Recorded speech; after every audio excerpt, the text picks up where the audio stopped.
Hi friends, நம்ம subscriber ஒருத்தவங்க குவைத்துக்கு stamping அடிக்கிறதுக்கு எவ்வளோ செலவாகும், ஃபீஸ் எவ்வளோ அப்படின்னு சொல்லி கமெண்ட் பண்ணியிருந்தாங்க.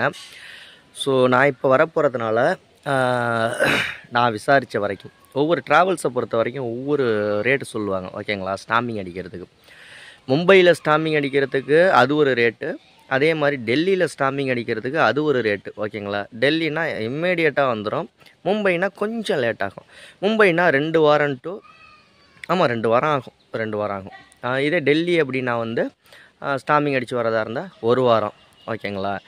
ஸோ ஸ்டாம்பிங் அடிக்கிறதுக்கு எவ்வளோ செலவாகும் அப்படின்னா, நான் கேட்ட இடம் என்னென்னா, திருச்சியில் மத்திய பேருந்து நிலையம் ஜங்ஷன், அதுக்கு பக்கத்தில் சஃபியா ட்ராவல்ஸ் அப்படின்னு, ஜென்னி பிளாசா அப்படின்னு கேட்டிங்கனாலே சொல்லிடுவாங்க. அது உள்ளார நிறைய ட்ராவல்ஸ் இருக்குது. அதில் சஃபியா ட்ராவல்ஸில் நான் கேட்ட வரைக்கும் 8000 ரூபா சொன்னாங்க. ஓகேங்களா?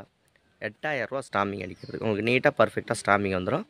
Original passport, original visa, original PCC, இது 3 கொடுத்து 8000 ரூபா காசும் கொடுத்துட்டோம்னா ஸ்டாம்பிங் அடித்து வந்துடும். ஒரு 2 வாரம் 15 நாட்கள் அப்படின்னு சொல்லியிருக்காங்க. நான் இன்னும் ஸ்டாம்பிங் அடிக்க கொடுக்கல. ஸோ ஒவ்வொரு மாவட்டத்துக்கும் வேறுபடும், ஒவ்வொரு ட்ராவல்ஸுக்கும் வேறுபடும். சில பேர் 5000 ரூபா கேட்பாங்க, சில பேர் 20,000 கேட்பாங்க, சில பேர் 25,000 கேட்பாங்க. அந்த மாதிரியான விஷயங்கள்லாம் இருக்குது. நேரில் ஸ்டாம்பிங் அடிக்க போகணும், நீங்கள் டெல்லியோ இல்லை மும்பையோ நேரில் அடிக்க போகணும் அப்படின்னா 1000 ரூபா 2000 ரூபா தான் செலவாகும். ஓகேங்களா? நமக்கு ட்ரெயின் செலவெல்லாம் இருக்குல்ல, போயிட்டு வர்றது, அந்த விஷயங்கள்லாம் இருக்குல்ல.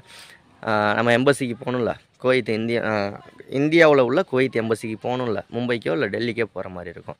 ஸோ இதெல்லாம் தவிர்த்து ஸ்டாம்பிங் அடிக்கணும் நம்ம தமிழ்நாட்டில் உள்ளவங்க அப்படின்னா, பேசிக்கான விலை 6000 ரூபாய்க்கும் ஸ்டாம்பிங் அடித்து கொடுக்க ஆள் இருக்காங்க. ஸோ 8000 பேசிக் விலை அப்படின்னு வச்சுக்கோங்க, பேசிக் ஃபீஸ் அப்படின்னு வச்சுக்கோங்க. அடுத்த வீடியோவில் சந்திக்கலாமா? நன்றி.